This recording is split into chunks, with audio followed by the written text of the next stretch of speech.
Former Japanese Prime Minister Abe Shinzo says that Japan and the U.S. will not stand by if China attacks Taiwan. He made the remarks while attending a Taipei forum over video conference on Wednesday. Abe said that a Taiwan emergency would be a Japan emergency, which would therefore be an emergency for the Japan-U.S. military alliance.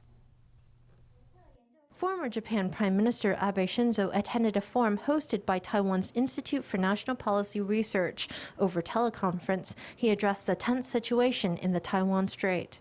An armed invasion of Taiwan would be a major danger to the territory of Japan. Japan would not be able to tolerate this situation. In remarks apparently aimed at China, he said that Japan and the U.S. would not sit idly by in the event of an attack on Taiwan. A Taiwan emergency is a Japanese emergency, and therefore an emergency for the Japan-U.S. alliance. This is something that Beijing's leadership, and President Xi Jinping in particular, ought not misjudge. Taking an act of military adventurism would be equal to walking down the path of economic suicide.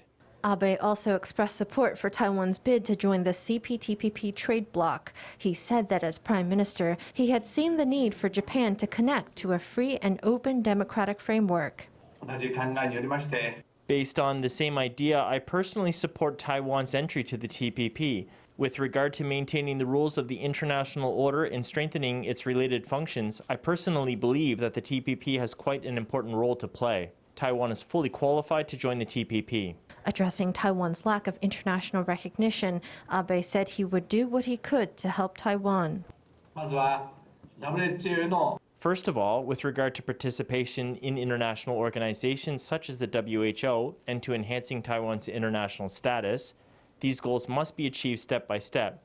We must work together to assist Taiwan. During the forum, the high-profile guests took questions from Taoyuan Mayor Zheng Wen-can and Hsinchu Mayor Lin Zhijian. Their interactions were closely watched for clues about Japan's next steps on Taiwan.